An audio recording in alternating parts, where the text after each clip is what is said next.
And we're live. Hi everyone. It's Wednesday. It's 8 o'clock and it's Spiritual Talk. Hi Jane. Hi Paul. Hi everyone. I'm so happy to be back on Spiritual Talk. It's Great nice to have you back. It's brilliant Thank you. to see you. Thank you. It's great to see you too.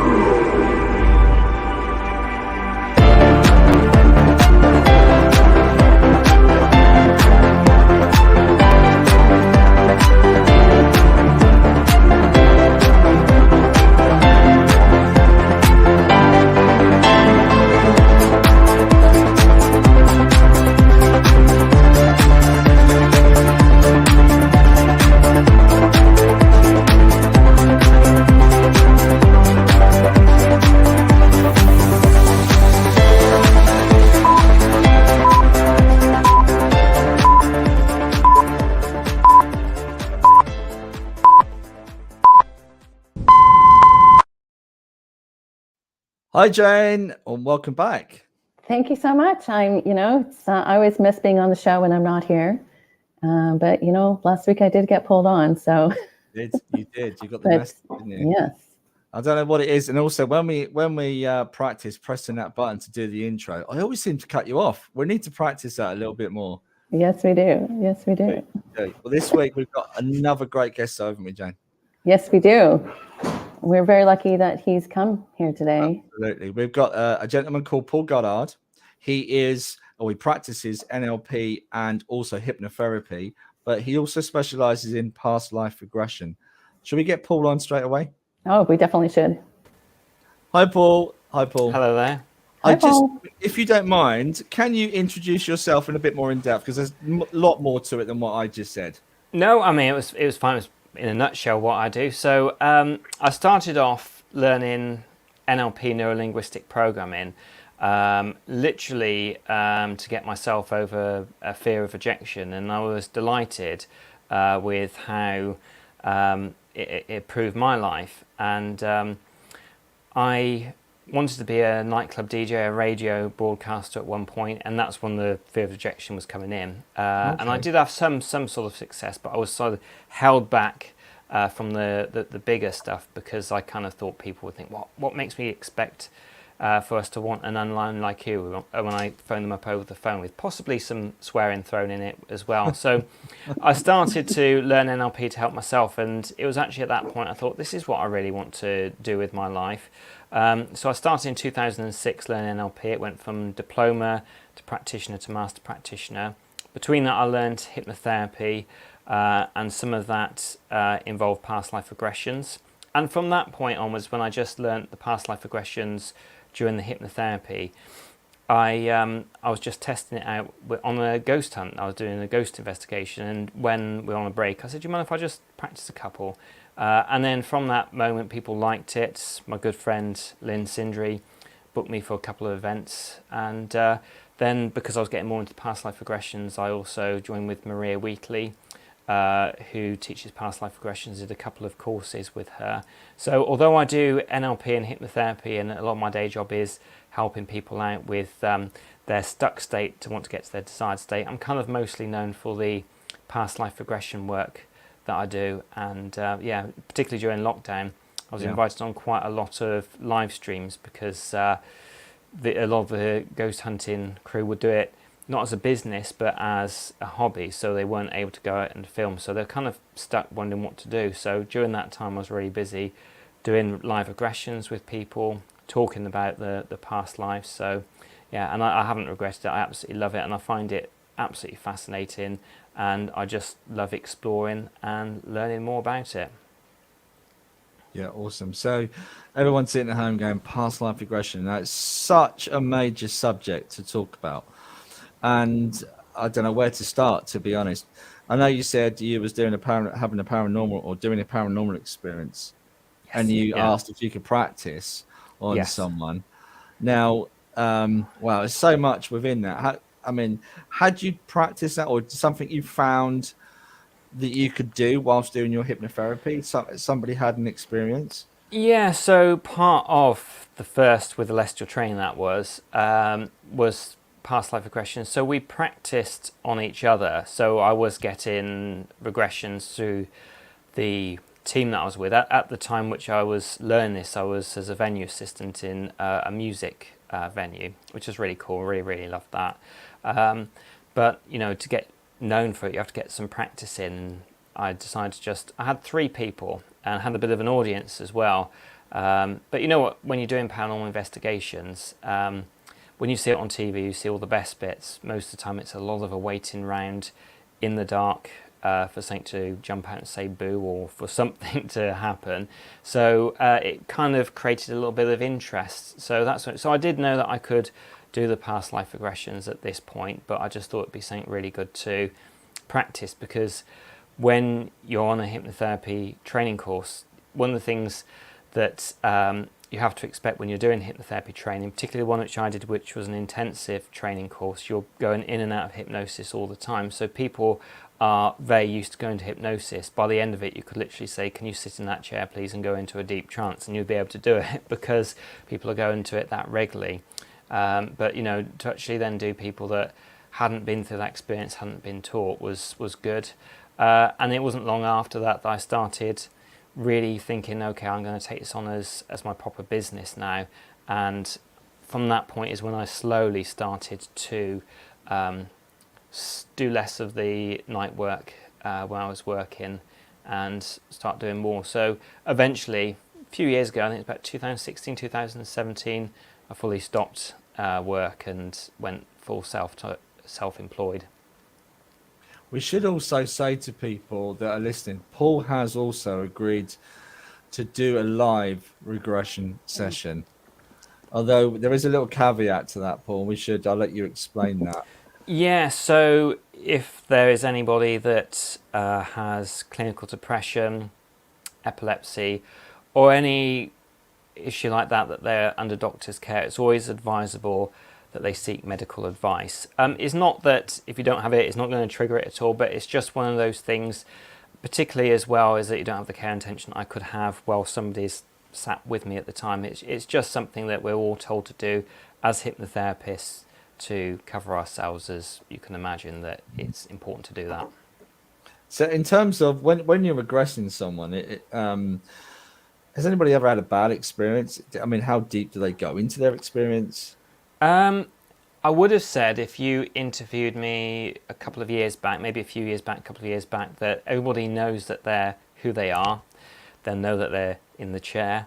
They'll know that, everything that's happening around them. But occasionally, very occasionally, I think this is probably, I haven't done the exact figure to work it out, but I'd say roughly about 1 in 1,000 will have an incredibly vivid experience, like it's actually there for them. But it's also important to know that all hypnosis is self-hypnosis, so I actually don't have any control over somebody. I help guide somebody into that state called hypnosis, and a lot of it is to do with pacing and leading. Like I have done a lot of talks now where I end up hypnotising the entire audience, and that's rather good fun, seeing people slumped over in their chair in hypnosis.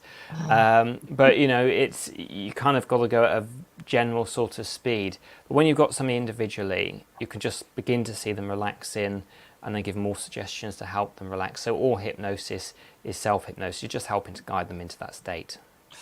Great question from Jay. I've just quickly looked at it, Jay. I haven't quite seen the full question, and it's kind of relevant. Have you found that, or do you believe that past lives can hold someone back in this life? Yeah, absolutely. I mean, I have mentioned the story a few times, because it's important to realise that if anybody turns up and comes to my therapy room or have online sessions, that what happens between us, unless they say will stay between us. But when I'm doing talks and things, I said, do you mind if I say this? One that comes to mind, but there's several that come to mind, but one that is a good example is that a lady, this was during one of the live performances, it was actually when everybody was hypnotised.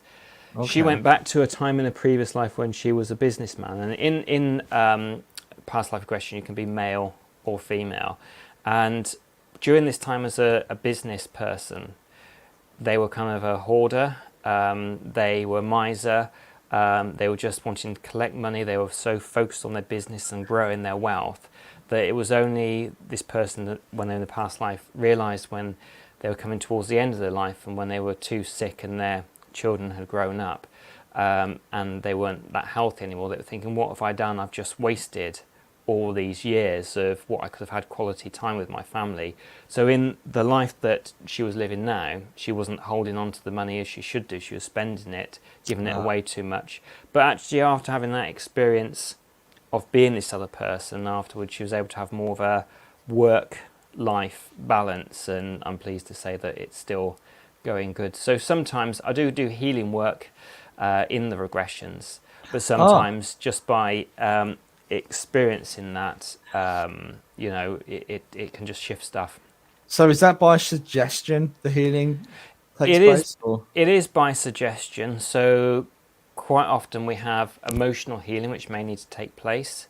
We might have physical healing that needs to take place, and on a very sort of energetic level, when I do a regression, it's important to know that I just kind of ask them to move further forward, move further back, kind of ask questions what you're doing at the age of 20, but I never sort of influence. So if somebody looks like they're, for example, one of the ones I did live, there was a boat that looks like it was going to capsize, I then would say move forward, another 5 years and what's happening now. And quite often, if they have passed away, the usual thing they say, I can't see anything, or it's gone black or something like that, because it's gone past their time. So I'll then take them back. But if they're in that moment where it looks like they're going to die at that point, I don't say, now go to your last day, because sometimes they would skip forward, say, to they're about 70, and it isn't actually in their 30s where it looks like it's going to be. Also, as well, you don't want to influence anyone. So during the regression, I'm so careful that I don't influence anybody. But after the regression is experienced, I then get the understanding from the life, see if there's any lessons from that life. And then I get them from their subconscious mind to talk to their higher self, to go to like a healing place. And say if they were shot, that they'll then visualize spiritual guides, spiritual friends around them, removing, like a surgeon, the bullet, stitching it all back up, healing them, putting in healing balm. If there's emotional, sometimes I mention it as like an icy feeling around the heart, and that's melting. Yeah. So by doing that, and it's important when you actually do the healing, even if somebody comes just for purely interest sake, I make sure I sit there with the healing, is that you make sure you take that time with the healing, make sure you sit with them as they're experiencing the surgeon removing the bullet, or whatever it could be, or removing the pain from the past life. So, but it does help. Like there was a lady that I had that was on the Titanic, and some people could say, "Oh, Titanic's such a famous case, that it's bound to." But I can literally count on one hand all the really kind of cases which are interesting and actually quite well-known, documented ones. Most people's past lives are quite mundane, usually quite a struggle. As my last live that I did, it was quite a struggle for the person. But after having that experience of this lady drowning on the Titanic, in that life, she lost a fear of water, which is, and she never came because she had a fear of water. She was just curious, but it was like, oh, I'm much better now after this experience. Oh, that makes sense. Okay, that's understandable. Just want to say, just in case people think I've put Jane on on mute, I haven't. Everybody, poor Jane's got the builders just turned up out of the blue. She's had so much building work coming on, so apologies. Jane is here, and she can hear us, but she's had to mute herself because the builders are very busy. So just quickly going back, Paul, I want to go back a little bit because you've gone really fast, really quickly. And I want to say to you, what if I sat at home and didn't believe in past life regression?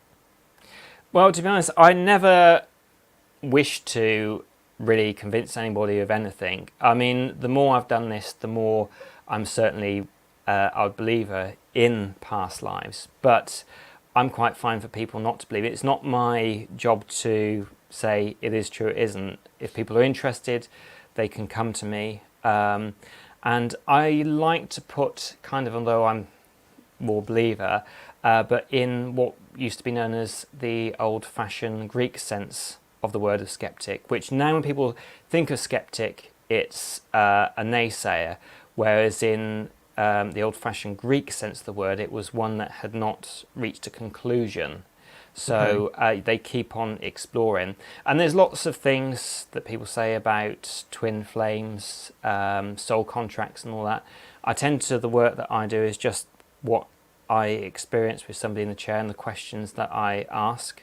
But I'm also a big fan of Dr. Ian Stevenson, who went around the world investigating children with spontaneous past life claims. And the spontaneous past life claim is when a child's young, when they're sort of just at the stage when they begin to talk and form in sentences more properly. We'll talk about they want to go back to their real mother. You're not my real mother. There's actually a lady tonight watching the show that her son is having experiences very similar. Fantastic. And what I would say to that lady is either record it or write it down. Oh, no, so let's see. So all right, excellent. Yeah, I think that it's really important that she records it, writes it down, because I hear so many times when I give my talks that somebody said, well, my son, who's now 14, when he was about 4 years old, was talking about this, and now his memories are faded, and it was something like this. So really write it down, so you've got a record of it, or record it is even better. It's quite precious, isn't it? It's quite precious to have that. Indeed, and I've heard, indeed. I mean, I've also followed a lot of those kind of stories. And I believe there's a place in America where they research people that are born with scars that they believe are from a past life experience. Yeah, I think, I know Jim Tucker does that. I'm not sure if it's Dr. Jim Tucker's work that you're mentioning about, but potentially. Yeah, I know that Ian Stevenson also collated evidence as well. And the scars, and also as well, they say that if it's quite a traumatic death, that can have a stronger memory in the next life. And what was interesting in Dr. Ian Stevenson's and Dr. Jim Tucker, because they worked together for a time before Ian Stevenson passed away. But if a child was talking about being shot, quite often there would be like a birthmark where the bullet went in. But if they say the bullet passed through them, there would be a larger birthmark on the back, which would have been where the exit is. And anybody who's a forensic person will know that when a bullet goes through the body, it leaves a larger wound at the back. So the scar where they say the bullet passed out from is often larger. It's interesting. Jamie Lee's asked that question.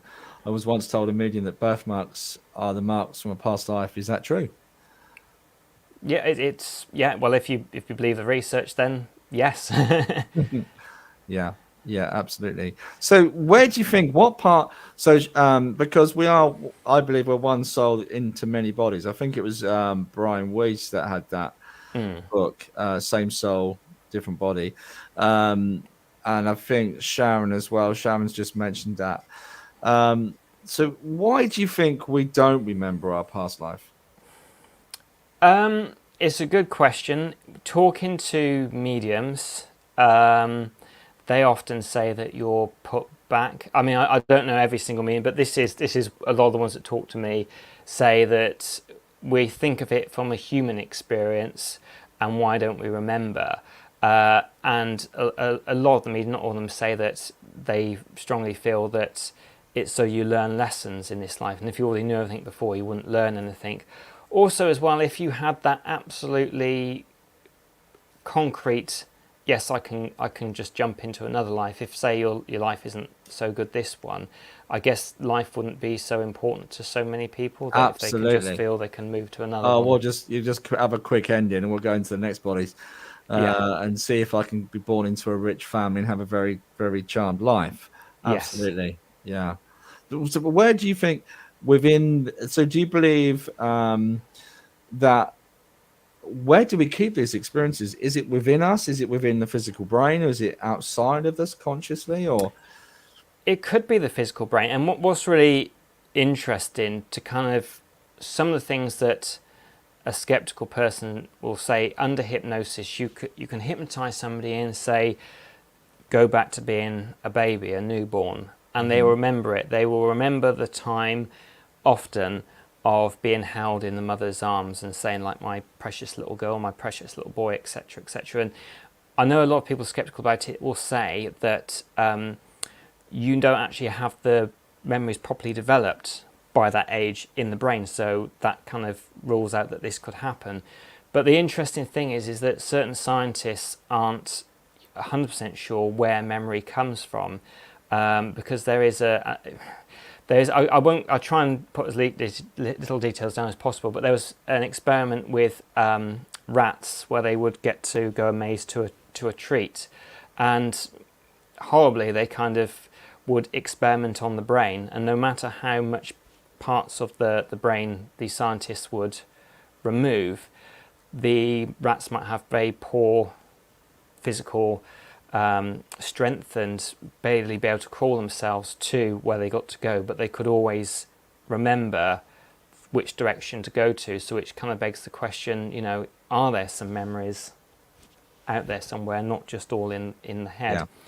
Also as well, there is a lot of people say that you have a head brain, a heart brain, a gut brain, and I think it has actually been proven now that you have the same sort of neural kind of connections or nerve cells in the stomach that you would get in a cat brain. So you kind of got a cat brain. So some people talk about their gut feeling. And a friend of mine, his uncle needed to have a liver transplant. And after having the liver transplant, whereas he would just kind of throw any old clothes on, after having the liver transplant, he became pretty fussy about how he dressed. In fact, the first time that they knew about this, they bought a pair of pyjamas in where the top and bottoms didn't match, and he burst into tears, where, as before, he wouldn't care about it. So there is a lot that you actually have memories from organs as well. Wow. Wow, that's interesting. Jane has asked a question. How do you know the brain isn't making it? Sorry, Jane, this feels very weird. How do you know the brain isn't making the narrative up? Well, if you, I mean, as I say, I'm a big fan of Ian Stevenson's research, and he was leaning towards the end of his career that there is such thing as reincarnation, although he did admit it wasn't the only interpretation. He said that, I mean, it could be that your brain is making up a metaphor to help you in this life. It could be that you're getting like the source amnesia, which is something that you were told about in school, so or maybe read in a book or seen on a television program. So there are lots of different ways you can do a regression on somebody, and I never say I've got the right way, somebody else got the wrong way. It's just my opinion. But if I was to tell people now not to think of a pink elephant, just think of anything else but a pink elephant, for goodness sake, don't think of a pink elephant, it's there. So I have seen some hypnotists that have done regression say what you will come up in here is something that you haven't read in a book, that you haven't seen in a film, that you haven't been told at school. And because I do a lot of NLP and I know that the subconscious mind drops the not word, you start hearing heard in a book, read at school, so you can then start programming yourself. So I make sure I don't put suggestions in my regressions apart from they're going back into a past life. It could be that they're getting genetic memory as well, because you know that's a possibility that it's genetic memory from various people, because they kind of, you know, as with the liver transplant, and maybe that memory can go in the genes. Could be also as well extrasensory perception or some sort of channeling. So I kind of think when you do this work, I think that although I am pretty much drawn to past life regressions and you actually do live a past life, but I think it's not one size fits all. I think that the human brain is, and the subconscious is very good at giving the person what they need in that time. So maybe it is a metaphor for them sometimes, maybe it is a genetic memory sometimes. So I'm not saying every single time tick it's going to be this. I think it's just to open yourself to the possibility, and you know that there's many different answers. How much more exciting is that? So we've had two people ask exactly the same question. So hi Serena and Rhonda. So basically I'm just going to put Serena's up quickly. It'll be easier to do it that way. Here you go. So when you have a feeling of deja vu, could that be a past life memory? It could be. It could be a past life memory. There is also, I've heard as well, that it might be a miniature blackout, where you get somewhere and it's like that quick, But because it's that quick and you shut off and remember, you haven't really shut down. It's like, I've been here before. But, you know, I wouldn't be surprised if it is connected to past lives. And you certainly hear stories of people that have gone to battlefields before and kind of felt all shaky and dropped to the floor because they're overcome with emotions and they don't know why, and then when done their research afterwards. So I think it's a huge possibility it could be connected to past lives, but you know, it's not the only interpretation either. Yeah, absolutely. There's a few. Suzanne, actually, there's a few more questions. Sorry, guys, I'm trying to keep up with the questions. I love it when people send our questions in. So, Onda's asked a really good question here. I wonder, what is the furthest you have taken someone back? So, is that historically, or I'm not sure, but historically, is there a key marker where people stop? The furthest I've gone back is to hunter-gatherer times. That's kind of the furthest that I've personally gone back with people. However, I tend to find most people, it tends to be it's 1600s onwards. It just might be because it's more fresh in the soul's memory or something like that, and maybe it was a slightly more simpler life. But it just doesn't mean people don't go back to that. But when I get people, I say which door they're drawn to go through. Sorry, because I'll explain. There are many different ways of getting the past life. One of the ones that I do, and though it's not the only one that I do, is have a corridor that is basically, I tell her their subconscious mind will come up with a corridor, because that corridor is the doorway to take somebody to a past life. And I sort of say which one you feel is best to go to and you're most drawn to, so they allow themselves to go through to it to experience what they want to experience that time. So it can be any time, but the majority of them seem to be with me 1600s onwards, but you know, there are ones further back than that as well. So why do you think that is then? Is that just because it's more relevant to this particular lifetime? Probably it's relevant. I think that people are drawn to something where they get some understanding from, because quite often when people go, oh, you know, that's interesting. Funnily enough, a lot of my regressions, because you do hear a lot of people saying, if somebody's really interested in the medieval time, although this happens as well, but if somebody's really interested in the medieval time, they'll go back to medieval time because they've had a past life in that. And then if you're skeptical, they'll say, you know, because they're really interested in that, it's because their mind's just coming up with stuff, so that's why they go back to that time. But I tend to find that you get people say, you know, I've just been fascinated with the 1400s and what was going on in France at that time, just picking something out at random there, and they'll say that, and they say, I'm sure I'm going to go back to that, and there'll be like a chimney sweep in the sort of mid 1800s to late 1800s, so it's like I wasn't expecting to go there. Yeah. I've just missed that. Lindsay says Hi, she Lindsay. was 1400. She was the 1400s. Yeah, so yeah, I remember that. Yeah. Was that this country? I'm sorry, Lindsay. Can we talk about it? Was it this country or was it another country? It'd be interesting to know, because that's the other thing. So I know people that have had brain injuries. Like there was a gentleman that dived into a swimming pool, knocked himself unconscious because he hit the floor. Yes. And he woke up and he was speaking Italian.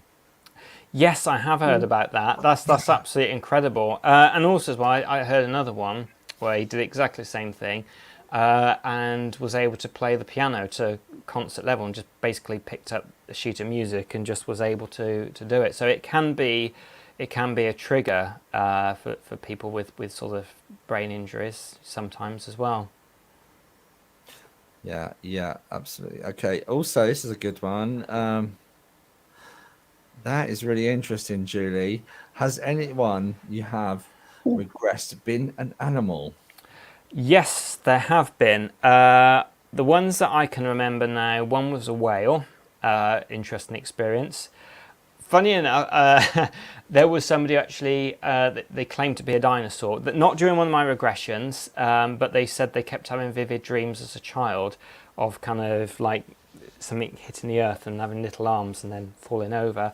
I've had somebody who was an ape during a live one. And, you know, I'm always, I think if you can jump bodies with the soul, if you can be male or female, I think why not be an animal as well? I do find for some people, though, that can be a little bit of a stretch, and you see them go, oh, okay. But you know, I'm totally open to that. It can be an animal, particularly with a whale. It becomes a little bit more difficult to ask certain questions.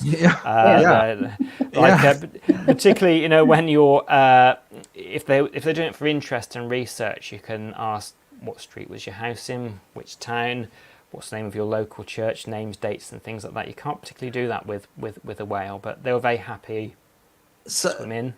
So then, therefore, when we say we can come back as an ant, you could possibly come back as an ant. So we could be leading down the Buddhist philosophy that we could be reincarnated as anything, because they believe in actually, I think theirs is more of a pyramid. You go up the scale as you move forward. So are we top of the tree as humans? I don't know.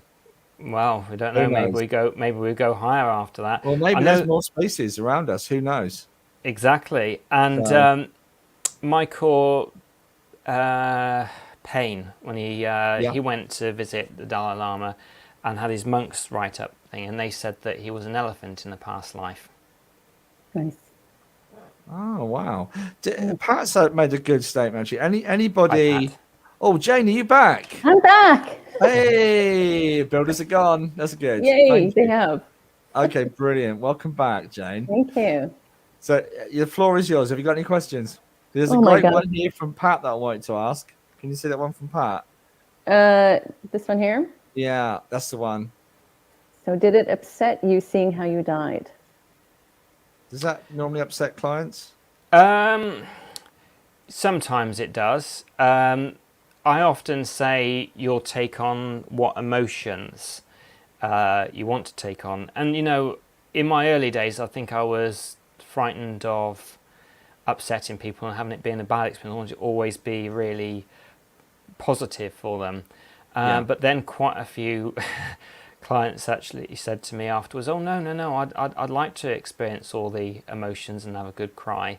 I mean, I guess each to their own. But so I tend to say you'll experience what you're happy and what is right for you to experience when I come to the death experience. Some regressionists don't actually take them through to the death experience, but I think you haven't experienced the full spectrum of life unless you come to that moment. So I know I've been sitting on the fence a little bit. I have had a regression experience myself. So for me, was it, you know, like Jane said, is it narrative of the mind?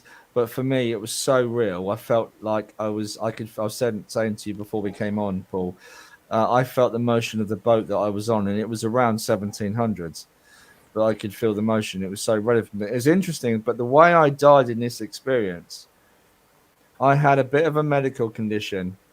And after I saw the experience and realized what it was, I've never had it since. That's good. So I believed I had asthma, but a doctor was like, even growing up, doctor, you don't have asthma. You don't have asthma. And then I saw this experience where I was on a boat, and below deck, and then times they used to have hot tile where they'd try to keep the boat watertight. And I got into a fight below deck. I don't know if I should admit this live on air. I got into a fight below deck. You can imagine the scene, kind of Pirates of the Caribbean, but the hot tar burnt through my chest. Ooh. So it fell onto me, the barrel, and it burnt through my chest, and that's how I died. So that feeling of off my chest went, and I never had it since. Yeah, so, well, that's good. So, you know, I think it is incredible, and whatever people believe, if it stops, you know, your discomfort and stuff like that, it can only be a good thing. Yeah, because it leads into what people have in this lifetime, isn't it? What people suffer on, phobias. You know, my friend's son, my partner's son, he doesn't like to be shut indoors, into toilets or lifts. He can't deal with that, claustrophobic. And he's had no fear from when that's happened before. It's just happened. And it's really interesting. So again, there was a program, I think, I can't think what it's called now, on Netflix. There was a series, and they looked at young children that had this experience. One little boy was murdered. And there was, a gentleman in America that went round the house and was asking him questions. Every time this boy got it right, every time. The pictures, the details, his father, everything. It was amazing to watch. And what is also interesting with children, and they say, "Oh, children make up things and they say stories." And I remember, and you know, I do highly respect the man. I've seen his talks, but Dr. Richard Wiseman, if you actually do get a chance to see his talks, they are really funny. I highly recommend that. Dr. Wiseman. Yeah. Okay. And but he did a experiment with children, sort of saying, you know, you can find out these things and it matches by asking children, just get them to pretend and make up. But what I noticed is all these children he was talking to would be smiling, it'd be like a fun game. But when you actually see the programs or see interviews where the children are talking about the past life, they are absolutely dead serious. There's not a smile, there's not that lilt. You know, when they talk about their dying, it's upsetting. You can tell it's upsetting to them, whereas it's almost like playtime, bit of fun to the children, which are just playing along with it and making it up. Yeah, absolutely. I'm going to ask a question. Do you think that people can get through their phobias without doing a past life regression? Yeah, there is an NLP technique. I mean, NLP is more than just techniques, but it's called the fast phobia cure. So you basically take somebody into a cinema, a safe space, and you get them to watch it by disassociating. So what I am seeing now, I'm associated in my body, I am looking. So an out-of-body experience will be a disassociated experience. So what you do with the phobias, if you didn't take it down the past life route, is to get the very first time, because it doesn't have to be a past life when the trigger happened. It could be this life, it could be seeing a mum or dad terrified of spiders when they were quite a young, influential age. So what you do, you take them out of that and you put them right in the projection box so they can see the back of their head, seeing the screen, and you get them to review it, play it backwards and forwards, rewind it really sort of fast in colour, play it slowly forwards, and basically scramble in their mind the memory of it, and throw in some humour in as well. So maybe the spider is, you have to choose what's funny for the person. So I wouldn't just say this is what fun. You find out what you find funny, somebody finds funny. So say they find like a clown, you kind of give the spider little red boots and a sort of clown's nose, and blow in like a streamer or something like that out of its mouth. And what you're looking for when you're doing this fast phobia techniques is people laughing, and if they're laughing at what they found funny to begin with, you know you're breaking it apart, that phobia. Yeah, that makes sense. Yeah, so Julie's put, my boy is so serious when he talks about his past life, gets angry if we try to brush it off. Absolutely. Yeah. Also, Lou asked a question: have you ever met someone that you couldn't hypnotize? Yes. Everybody can be hypnotized, but if they're determined to prove they can't be hypnotized, then they won't be. Everybody now recently is been hypnotized when I do like the past life regressions on them. I would say it's about 95 to 98% successful, but there is always that time when you get somebody and it doesn't work. But for those people that come and it doesn't work, I give them an MP3 of my voice to listen to, a regression, not the CDs I sell, but another MP3. Get them to listen to it for a while. Then when they start to get something, then phone me back. And often people do get something after because sometimes people will get all stressed and put too much pressure on themselves. Yeah. But they're trying to come back another time. And I don't charge them extra for that. I just say just come back, because the few times it happens, it's worth booking another free one afterwards. But then again, even still, some will not get anything. So I say, if you don't get anything at all, you can get back to me, and if you want a refund, you can do. A lot of regressionists don't do that, but I think it's so rare that it actually happens that people don't get anything. It's worth doing it. In my early days, I just kind of would say, I'm really sorry about that. Yeah. But one person was really upset, and I thought, actually, for the little bit that I'm going to lose from that, I think it's just better to offer that and not get that reputation going around. Absolutely. Yeah, absolutely. Julie's asked, if you don't mind sharing, what's the most interesting past life regression you've done? Right, that's an easy one. It was actually during a live. It got in several newspapers. It was Steve Mulligan. I mean, everyone, even mundane ones are interesting, but Steve Mulligan, if you put Steve Mulligan past life regression in Google, the story will come up. And he was Sydney Sutcliffe. He grew up, moved to Llandudno in a very early age. And he had visions of seeing his dad perform, Arthur, and the name that he gave was I can't remember what his stage name was now off the top of my head. I've got it all written down anyway. But he would see his father performing. His father was a performer, gave the house name where he lived, was describing Llandudno and everything like that. And what is really interesting is everything was right. Said that he became a lieutenant in the Flying Corps. The mistake actually and it's my fault because I sent a press release off, I said flight lieutenant. In fact, when you had the First World War, it was just known as lieutenant, not flight lieutenant. So people were picking up on that, but then I replayed the regression afterwards, and he never actually says flight lieutenant, he just says lieutenant. Also, another compelling thing about the story is that Steve and his girlfriend went to Llandudno afterwards to look and find where he may have grew up in this past life, and went to see where the old theatres were. And the sat-nav to take them to what would have been Sydney's house told them to drive straight on. But as they got close to it, Steve said, it's left here, we'll go left, and it says the sat-nav says straight on. And they said, all right, we'll trust the sat-nav, we just got this feeling to turn left. If they'd actually trusted him rather than the sat-nav, they would have gone straight to the house instead of all the way around to get to it. So that was quite interesting and quite compelling. So yeah, I mean, you can see that on my YouTube channel as well, and also the Paradox Club where the regression was originally done. Brilliant. We'll check that out. Do you want to give a shout out for your YouTube channel while we're here?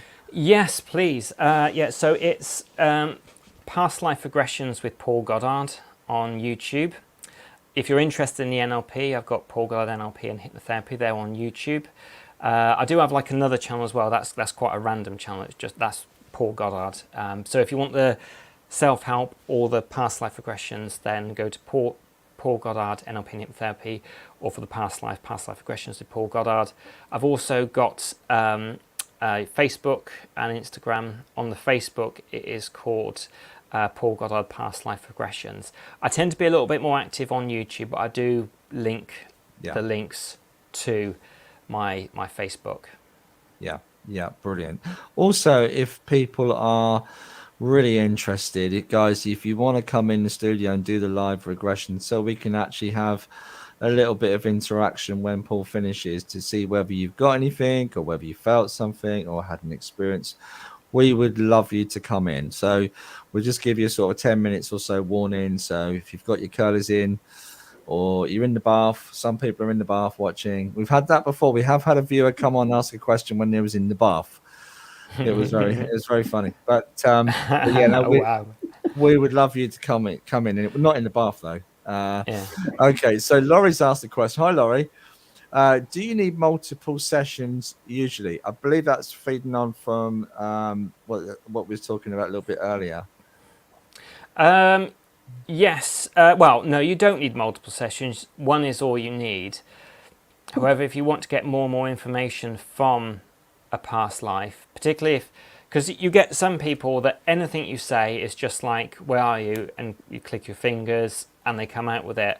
Other people you get, where do you live? And it's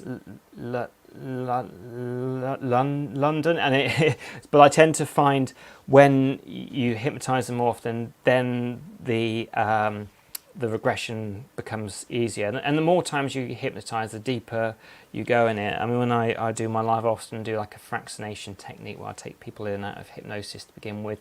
That helps get people deeper in hypnosis. But I find that when you particularly want to go back to the same life, because you can keep going back to the same life, more information comes out from it if you want to keep exploring the same life, which does happen. People do that, but I'd say the majority of people want to just jump in and do different ones, and they're the clients. I give them what they want. Yeah, brilliant. So Paul has asked, hi Paul,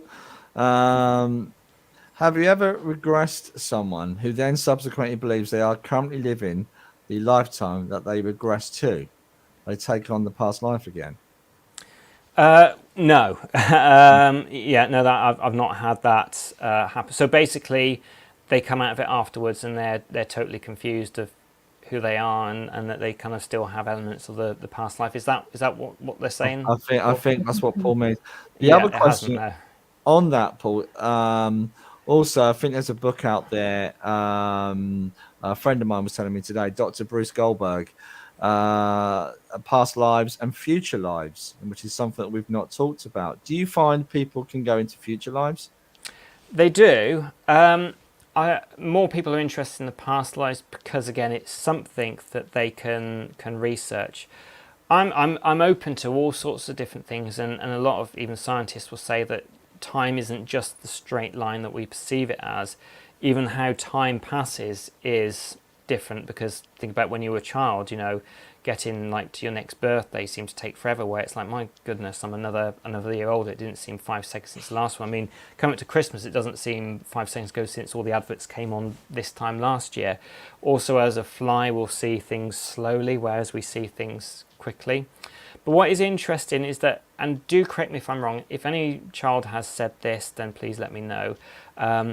But I've never actually heard of a child talking about a spontaneous future life. It always seems to be a past life. But maybe during hypnosis for future lives, you're chapping into a possibility. You can never really check for future lives, although it'd be really interesting to write it down and see if it happens. But sometimes I also think that for future life, a little bit like the weather, there's a trend of what it could be, but there's also a lot of variation to what it could be as well. So, but I think it's saying I'm always interested in experimenting, and I'm always interested in trying new things. So I think that if you just say I only do this, you're keeping yourself in a little tiny box, and I think it's good to expand your knowledge and experiences. I do offer future past lives, but everybody seems to want to go to, 99% of the time people want to go back into the past. Yeah, but is that something people are aware of, though, Jane? Do you think? I mean, future lives, is that something? I mean, I believe that by being in the moment, potentially we can heal from the past and change the future. I believe in the power now. I think that's another philosophy as well. So, also, Sharon has asked a question here. Can you see Sharon's question? Can, yes. Oh, there it is. So, are we able to dream a past life?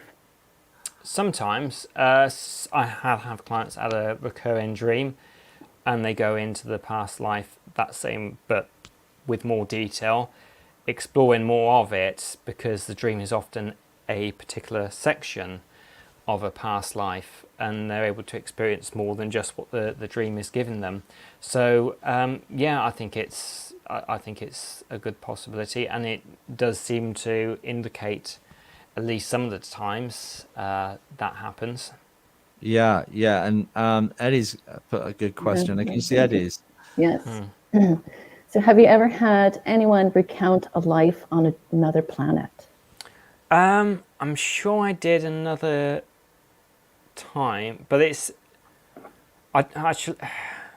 was a bit vague and a bit kind of colours and a bit wishy-washy. I've not had it yet, but then I think basically your subconscious mind, because if you have a client and they're wanting to have pain disappear, particularly during operation, you could hypnotize them to experience a pain-free, totally comfortable operation if they believe it. So if you're going to believe, and I don't like using the no word or the not word, but if they believe they're not going to experience any pain, they won't feel pain. However, if they're doubtful of it, then they will experience pain.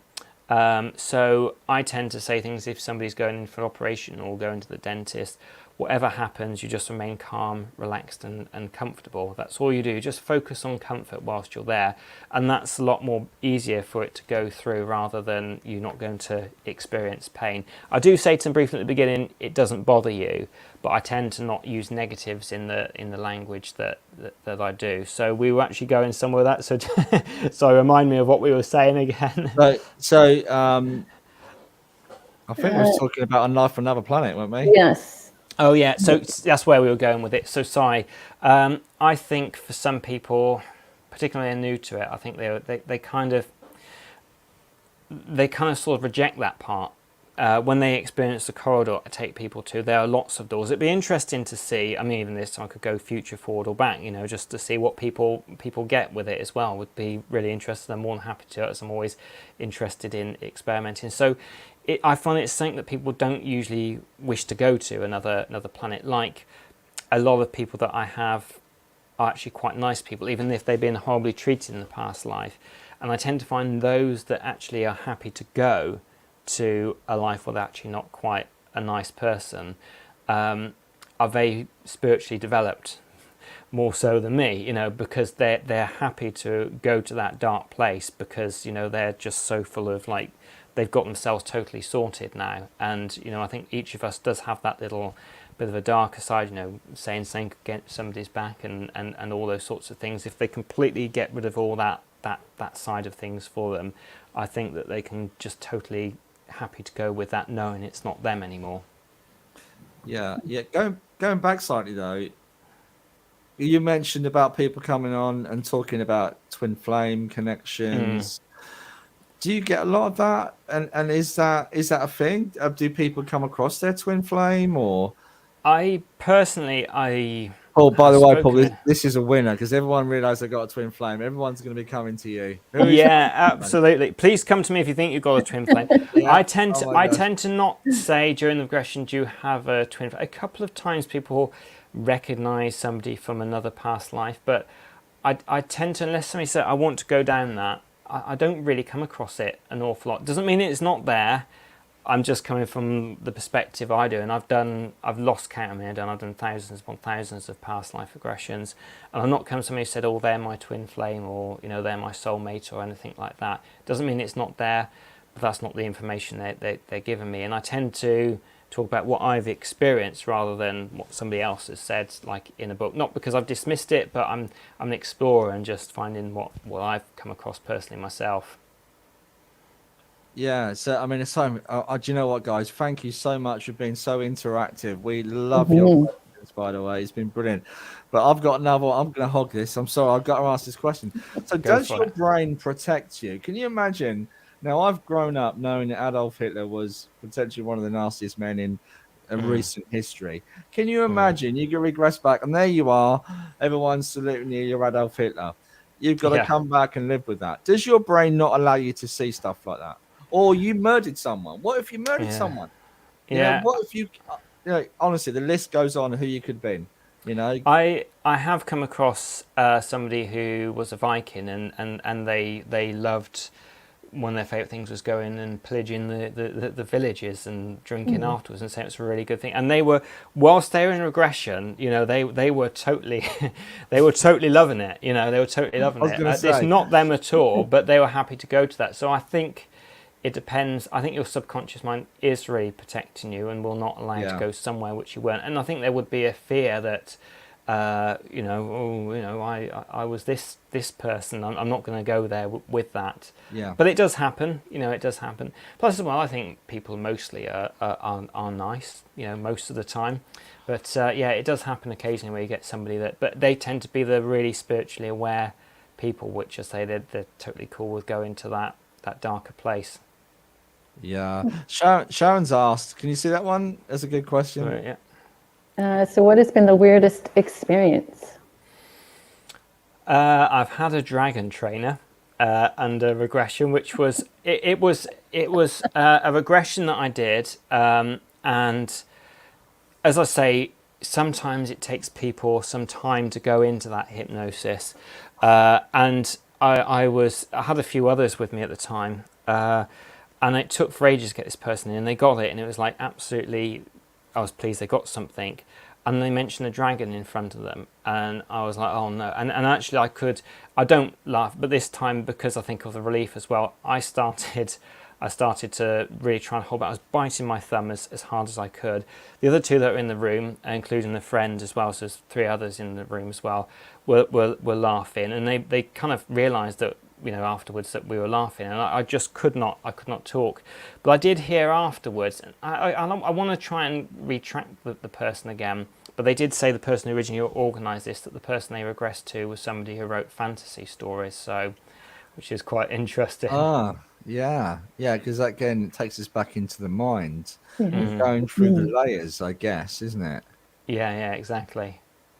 So yeah, guys, if you want to come in, the link is on there. We would love you to come in, start coming in, and we'll get ready for a live regression session.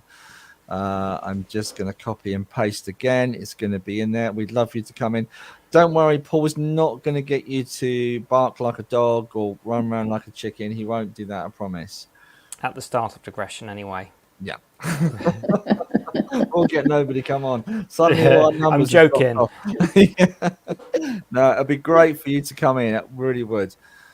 Some still have done. What is Julianne's asking? Any chance something similar could be done on a child? Obviously, it would be a lot harder than just chit chat.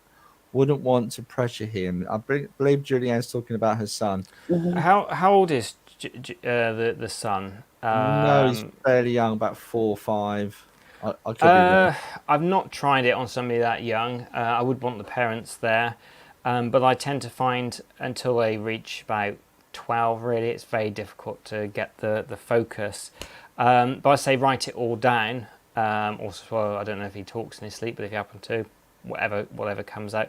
I wouldn't say I would dismiss it offhand, but I tend to find it is so difficult, somebody that young, to get the focus. But if he is willing to do it later on in life when he's a bit older, then that might be the sort of time to do it. But yeah, definitely get everything down that he's talking now. And if potential, because we've all got mobile phones now, film it. Yeah, absolutely. We've got Nick in the background. He's our first person to come on. Hopefully we'll get a few more before we go into it. I am pasting it. Jay said he can't see it on Facebook. It is going into Paul's Past Life Regression with Paul Goddard on YouTube, Jane Dance Medium on YouTube, and Spiritual Talk Live. Also, Jane's Facebook, Jane Dance Medium, and also Paul Bannister Medium on Facebook. Be great. You should be able to see the link. Nick is nodding his head, so I'm sure Nick has managed to get in. So good. We'll give it a few more minutes, and then we'll start. And re-emphasising as well, if anybody has clinical depression, or epilepsy, or has some psychological nervous problems, then it's always best to speak to your doctor. Just wanted to say that again, just in case people missed that at the beginning when we were talking about it. If you don't have any of that, then you're totally fine. Yeah, and Chris, if you see the link, it'll be in the comments section. Okay, so have a look in the comments. It should be a little duck that comes up, and it's on. If you're coming in on Paul's page, you should see it on Paul's as well, because Paul has also linked his page to tonight's broadcast. So, and if you're watching on catch up, I'm so sorry, you're going to miss this fabulous opportunity. But we've had a great. We've got another question here. Julianne is in. Awesome. Hi, Julianne. I think Stephanie is going to come in. Steph, I'm giving you a big shout. Are you coming in with Rhonda? Would deja vu is a spirit guide showing you something? Reincarnation theology can't explain where souls come from. Souls come from babies. Not sure about that. That's it. I'm a bit confused at that question, if I'm honest. Yeah, if you could put that down in a different way, that'd be really cool, please. Yeah. Facebook user, because I don't know what page you're coming in from. My son was 8. He was struggling with something in particular. I did a small regression with him, and it was incredible what he said. Plus, it helped solve his problem. Fantastic. And Facebook user, whoever you are, thank you for that. And did you record it or write it down? Because it's always important. It'd be nice to know a little bit more, please. So one of us has got to hold the fort, Jane. Did you want to go for this as well? No. Okay. No. I'm sure you'd be good though, Jane. I'm sure you'd have a really good experience. Oh, we've got John in as well. Hi, John. I think we've got enough people anyway to give it a go. I'm just gonna drop out the take that out. Well, I'm gonna get the guys in. Good evening, everybody. Hi there. How are we doing? Thanks for joining us, guys. What I will ask, I'll be able to mute you from here, so you'll just be able to listen. But when we come out of the regression, we'll get you to give some feedback. That will be fantastic. All right. Awesome. You all look a bit scared. I got to be honest. Don't worry, you're not going to be guinea pigs. All right. If anybody else wants to come in, we might just leave it at the free. You've literally got about a minute before we're going to start. So if you want to come in, or you could try it at home. Okay. You could try it at home, and we'd love your feedback in the comment section. Okay. Yeah. So you can even turn your cameras off if you want to. Just come back on afterwards. We don't mind.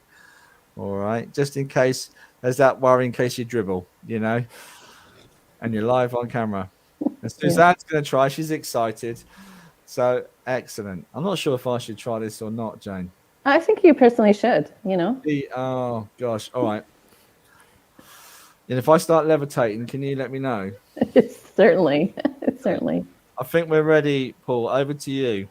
Okay, wonderful. So I just want to say beforehand that some people say they can't visualize. Everybody can visualize. Otherwise, when you got to your fridge to get food out, you'd be thinking, oh, is this what it looks like? So you've got that visual memory, what it looks like. Some people are brilliant at visualizing. Other people are less so good at visualizing. But each one of us has a sense that they're stronger to. So some people are more visual. Majority of people are more visual, so they'll be getting visions during a regression. Other people are more what's called kinesthetic, so they'll be getting feelings, sensing where they are. And other people also have hearing, so they'll be hearing more of what they're getting from a regression. However it comes to you, whether you're seeing, sensing, getting all three, allow it to come. Some people are more sketchy. Other people, it's pretty much like they're there. Although for most people, you're aware that you're you, you're aware that you're in a chair. Should for either of you watching or myself, if the internet cuts out, which it funny enough did the other day for the first time ever, whilst I was on with somebody, you'll eventually be aware that you're wondering why it's gone quiet, and your subconscious mind is always protecting you and keeping you safe, so will bring you out of that hypnotic state. So with that, just allow yourself to go with the flow. However you experience it, if it's just little sketchy memories or whether it's full in colour, whether it's black and white, just allow it to come to you however it comes to you. So with that, just give me a nod that you're happy to start. Yep, good, thank you. So if you close your eyes now, and I'd like you to, as you relax there, just imagine your eyes closing again.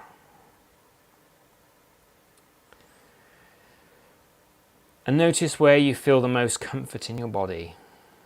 And as you slow down your breathing, imagine that nice, comfortable feeling spreading out like ripples in a pond.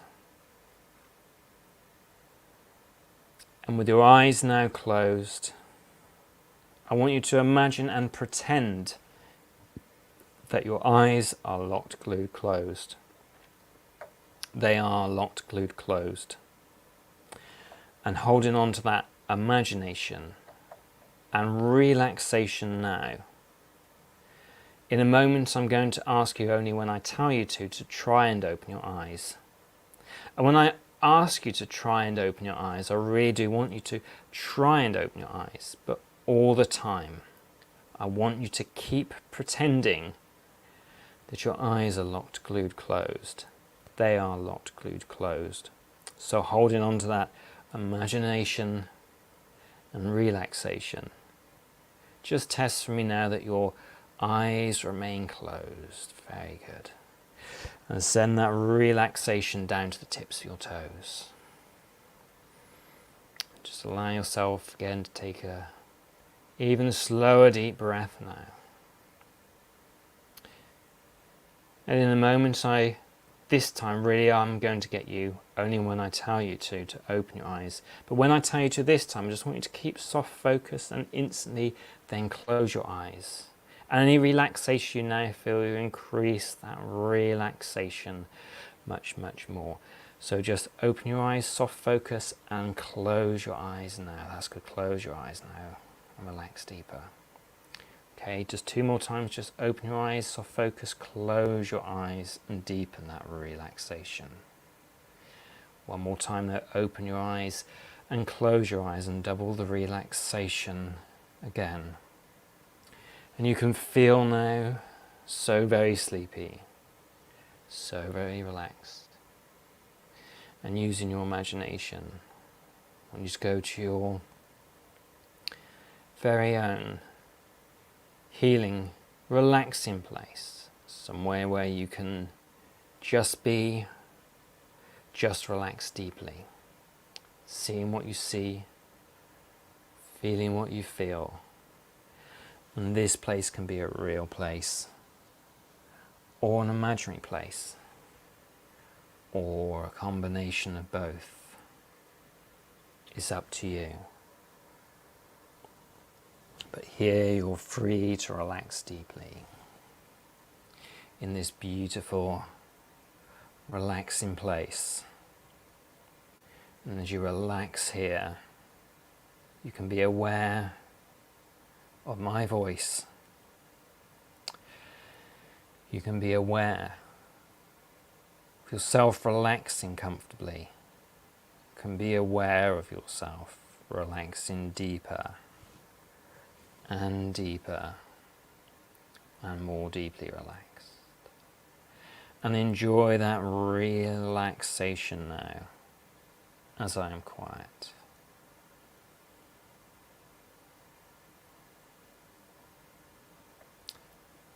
That's right.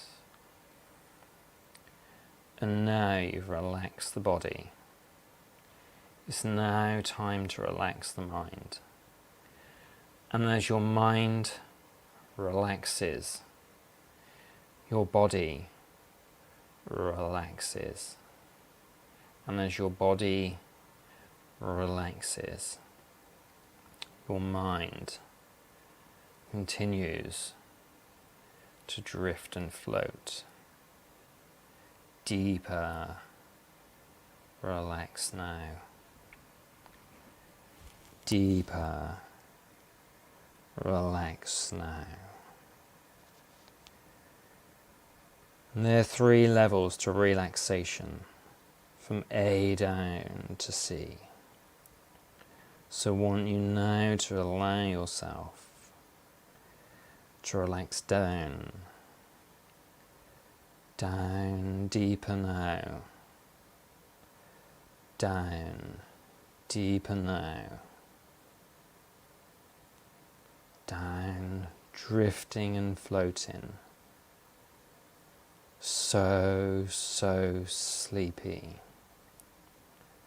So relaxed. Deeper. And deeper. And deeper sleep. Down to floor A now. And enjoy that relaxation at floor A as I am quiet.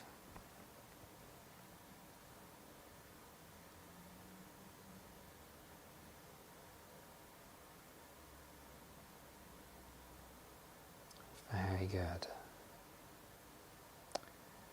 Very good now. And now you allow yourself to drift even deeper down. Deeper now. Deeper and deeper to floor B. Drifting down, down, down. Drifting and floating. And floating and drifting down. Down to floor B.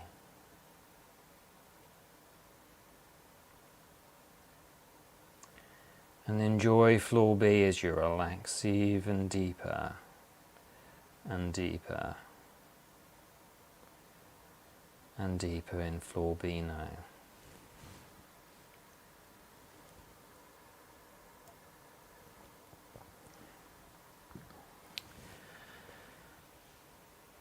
That's right.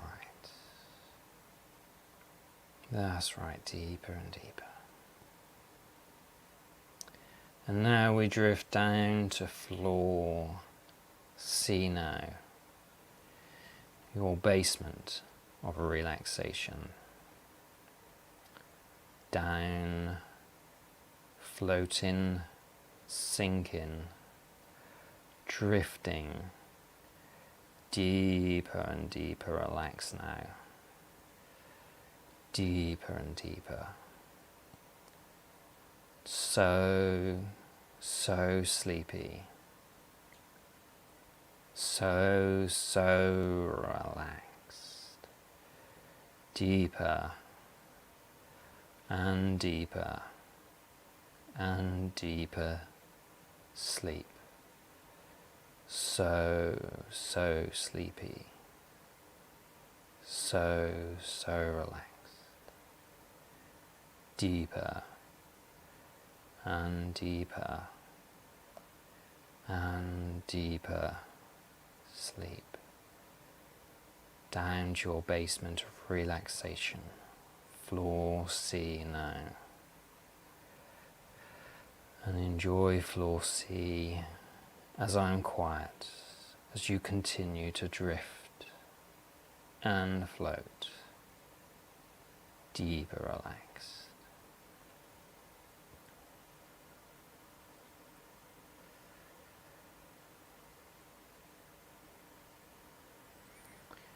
Very good. And to help with the deepening process, I want you now to imagine yourself in your beautiful, relaxing place. And this place can be a real place or an imaginary, but here you're free to relax deeply, enjoying what you see. Relaxing now, relaxing deeper, either seeing, sensing or feeling. Relaxing now. And first of all, as you relax there, you can be aware of this year, 2022. On the count of 3, using your memory, most recent memory, I want you to visualize and remember yourself standing outside your front door of this lifetime in 2022, seeing out your own body, out of your own eyes. All right now, 1, 2, 3. Your front door of this lifetime, 2022. Seeing what you see, feeling what you feel, hearing what you hear. Take a few moments to see your surroundings now.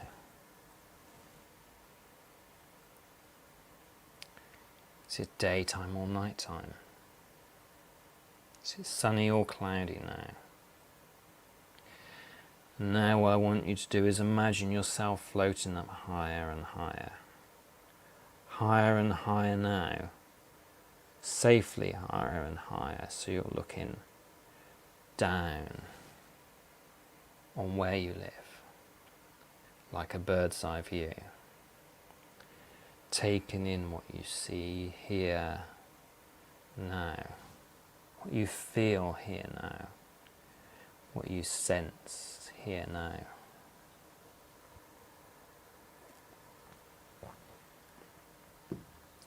Now you can imagine yourself floating back down slowly, and as you float back down, you relax deeper and deeper and deeper still.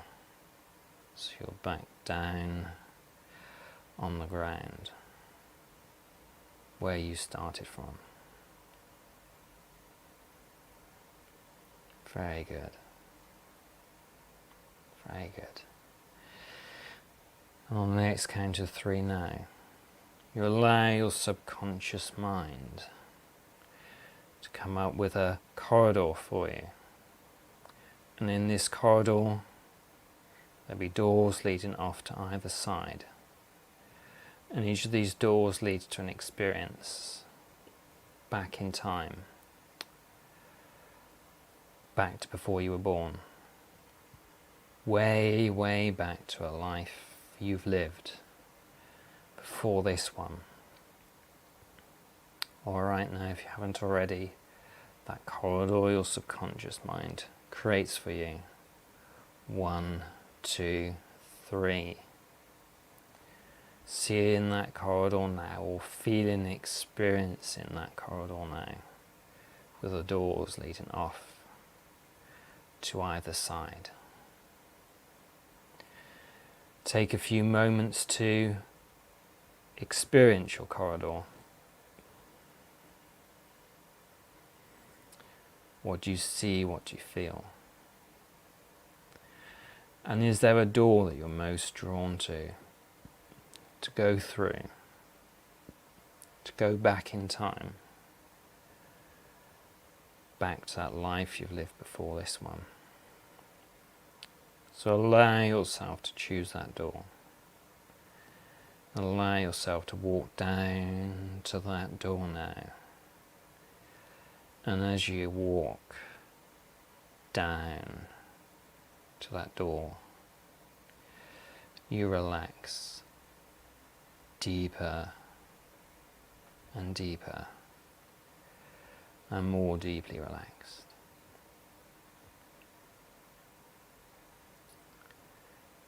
And I'll just allow a few moments to allow everybody to get to their door.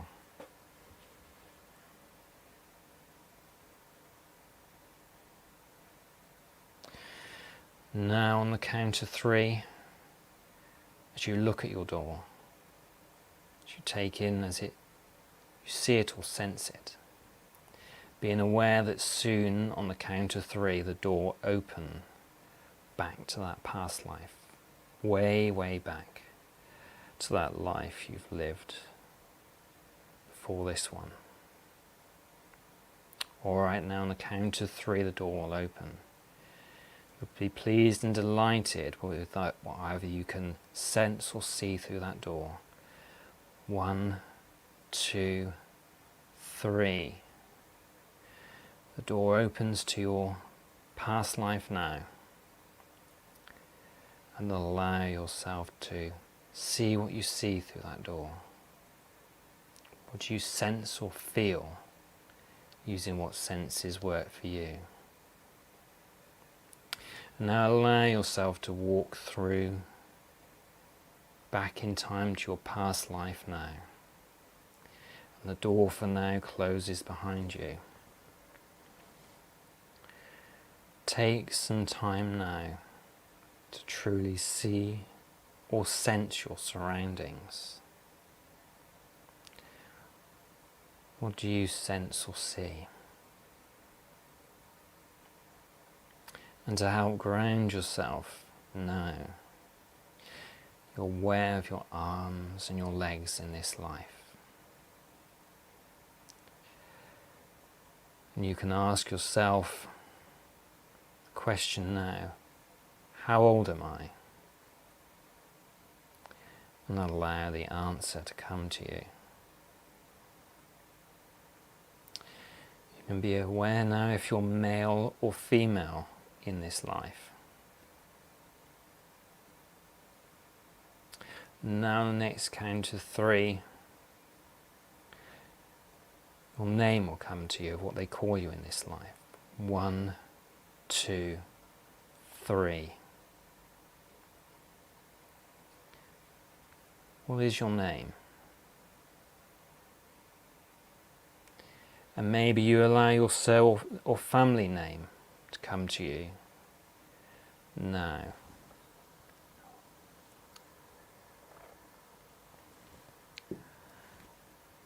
And where in the world are you? Allow the answer to come to you now. Where in the world are you?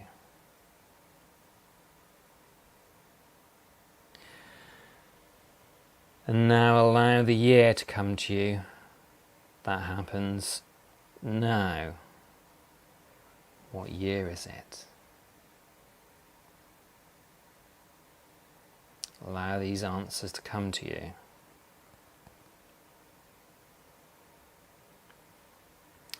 Now, staying with this lifetime, at what age you are now, I want you to move to where you call home, where you live, where you rest your head at night.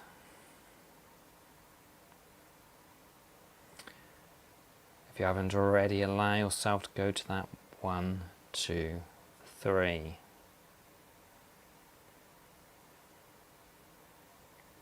That place now. Taking in your surroundings and ask yourself, is there anyone else that lives with you in this place? There may be, there may not be, but allow the answer to come to you and any visions of this now.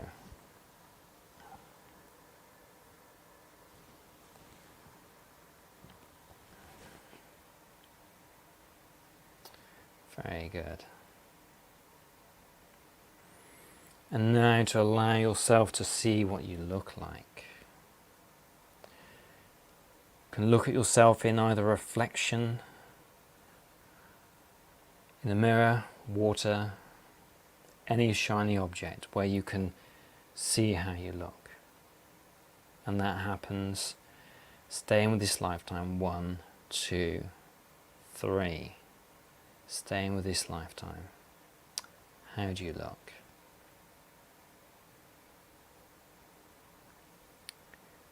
And taking time to notice your facial features now.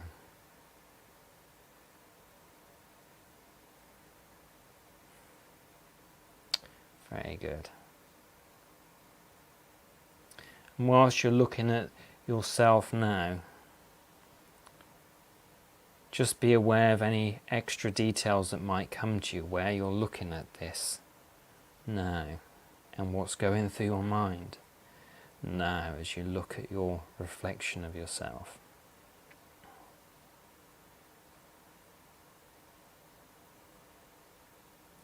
Now, staying with this lifetime, to go back to your earliest memory in this lifetime. 1, 2, 3. Your earliest memory staying with this lifetime. How old are you in this early memory now? See what you see. Be aware now and feel now where you are and what is happening in your early memory. Allow yourself to fully experience this now as I am quiet.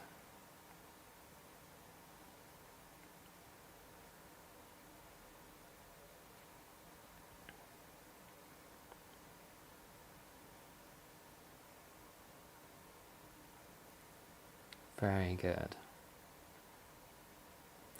And now you can ask the question, allow yourself to move to that time, what you did most of in your life, what you spent most of your time in your lifetime doing.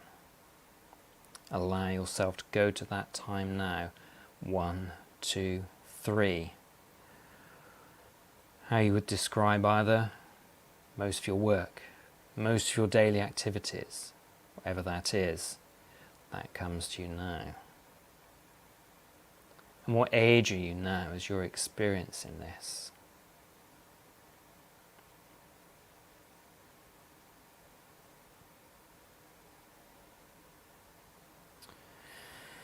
Very good now. And staying with your lifetime, this lifetime now. I want you to go to your happiest memory. 1, 2, 3, your happiest memory.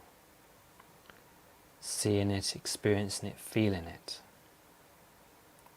If you've gone to a happy memory now, what was it about this memory that was so happy and important to you? Allow that experience to come to you now.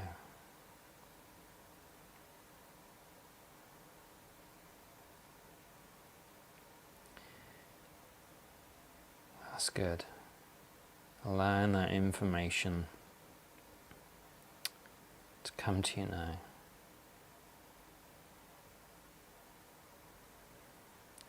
Good. And now we move to another time staying with that lifetime. Time when you learned a valuable lesson. You can go to that now. A time when you learned a valuable lesson.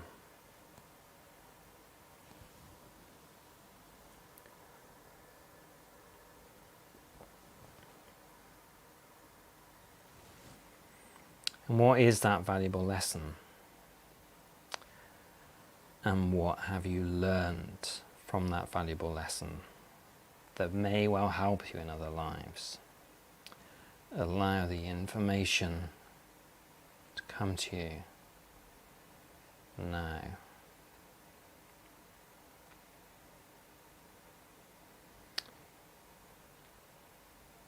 And allow, if it's appropriate, that valuable information to go deeper in you.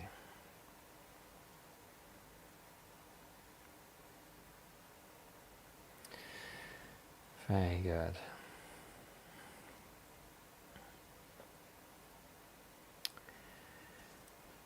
In a moment now, we'll move forward to your last year of living, allowing what emotions you're happy to take on. But just allow yourself to go to your last year, staying with this lifetime now. 1, 2, 3. Your last year. How old are you?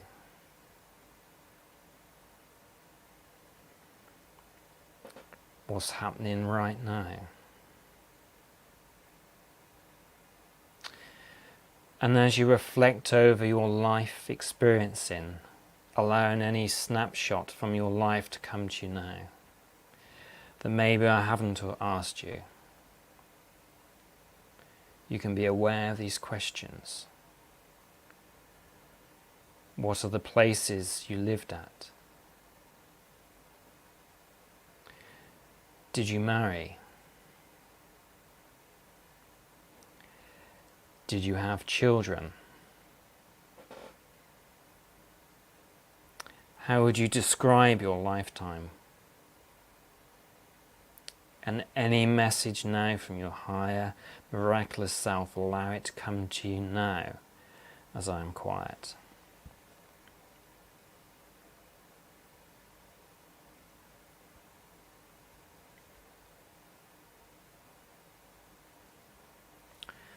Very good. And soon you're going to come out of this experience just having a vague recollection, as this is a group session, of how you passed in this life. Now,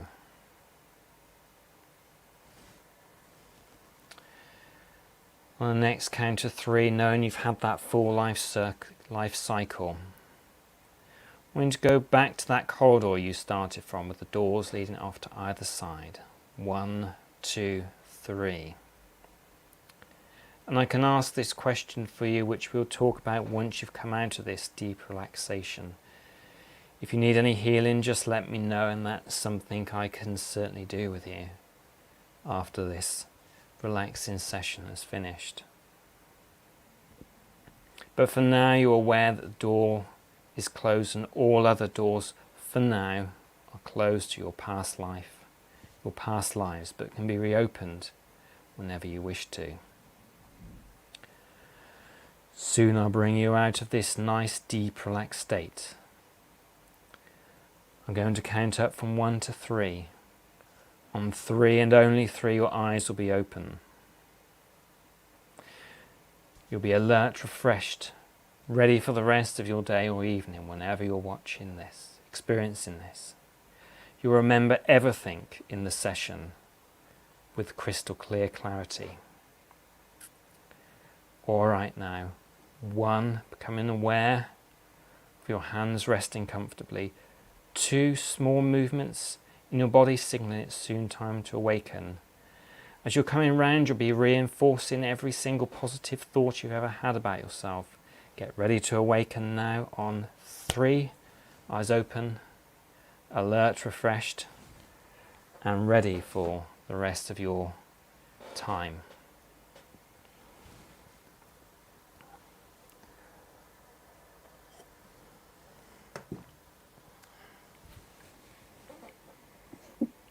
You may well wish to, if there's any water nearby or something, can get you some water. Just sip some water as you come out of that experience. And do let me know if anybody wishes to receive any extra healing after this light's finished, because I will certainly do that.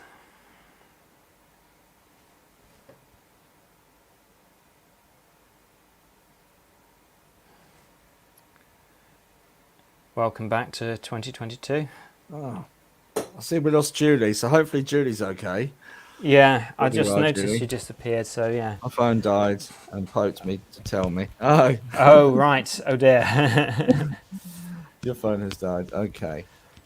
So would anyone like to share their experiences?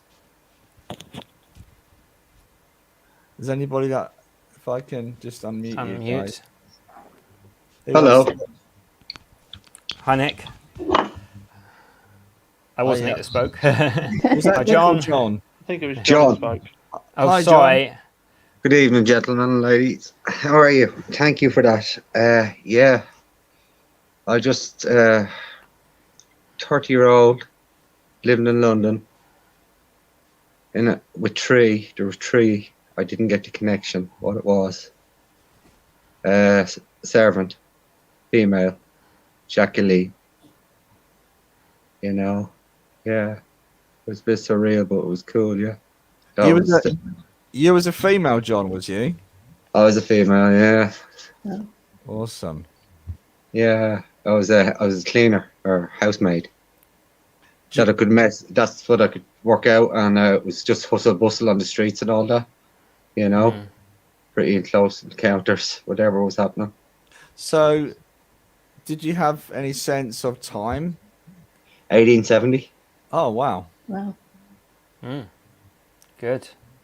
That came in very sharp for some reason. I wasn't quite sure at that stage, and it just started popping in. Fantastic. It started coming in a lot clearer then. You know, I was getting the answers in my head. They're just popping in. Awesome. That's what that. Yeah, and then I just went into my childhood experience, my trauma. Tried to work on that. It was actually it's a weird thing to say, but it's actually from a jab, from a vaccine. Okay. It was my first trauma, like from a vaccine, so it's mental, like. And I went into that, and I hadn't been thinking about that, and that came up into that, and then I brought it into the happy memories, you know, up into my teenage years, living in the countryside, where I still live. Like I've never moved from this area in 51 years. Like I've lived within a kilometre, and it's a countryside, and I've moved a few times, but I've never left. And it's a pretty strong area, you know. There's a lot of stuff happening. Yeah. Yeah, indeed. Yeah, so it's pretty cool. That was. Thank you. Awesome. Brilliant. Awesome. Thank you, John.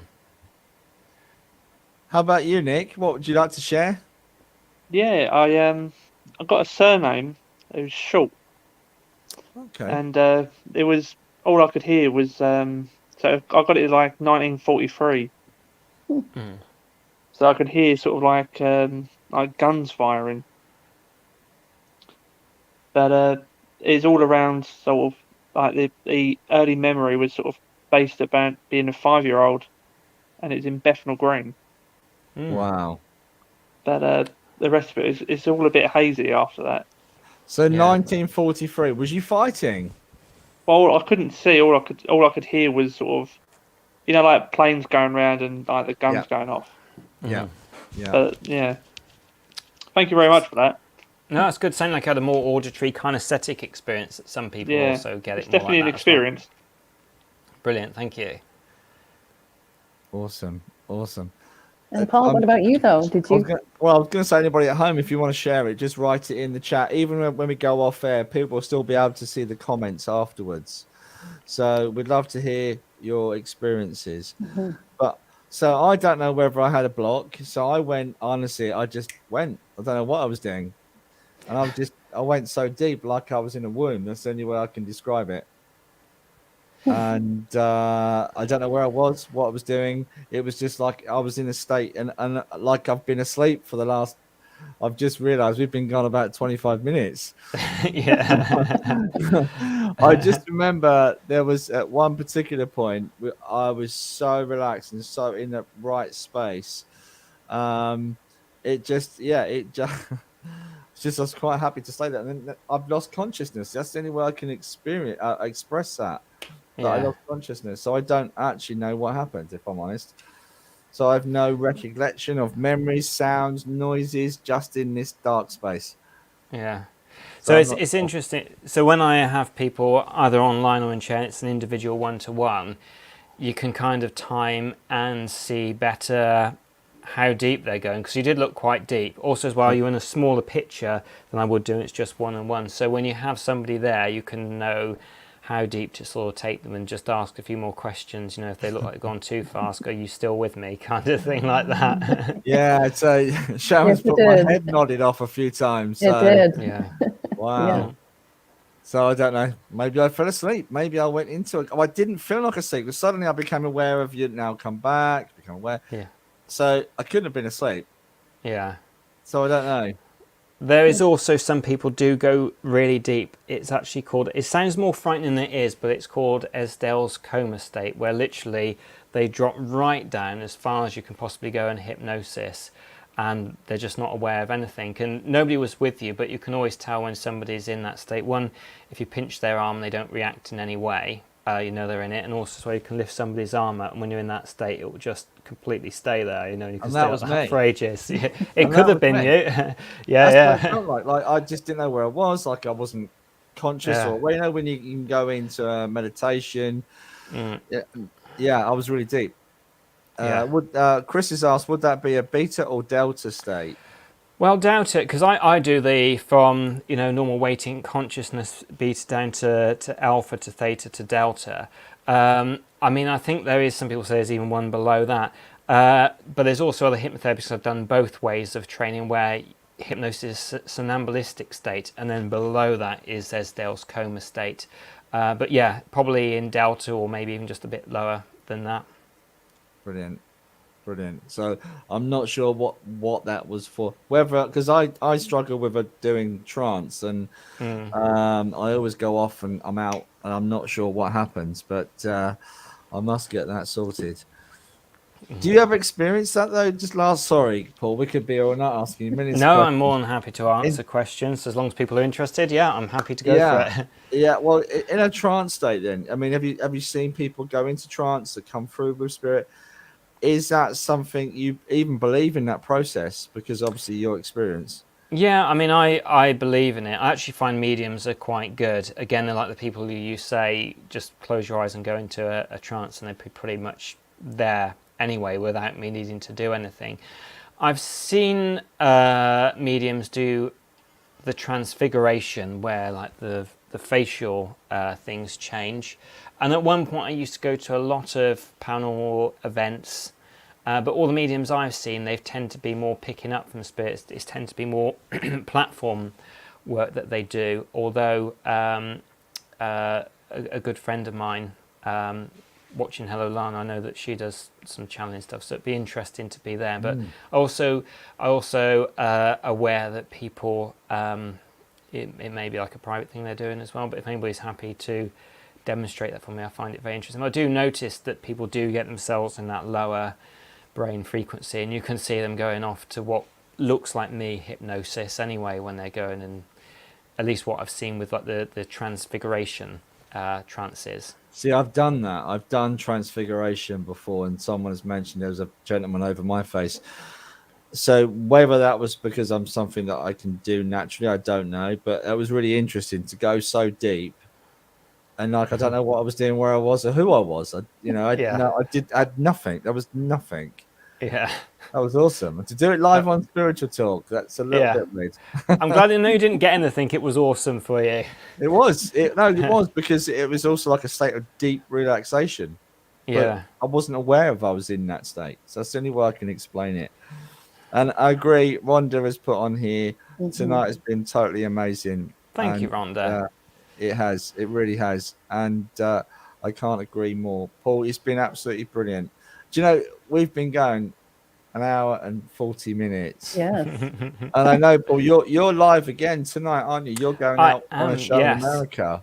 I am, yes, yeah. The Warren Files, which is going to be really good. So the Warren, the cases that, I mean, the Hollywood side of it, which is not the Warrens at all, is like The Conjuring, 30 East Drive, When the Lights Went Out.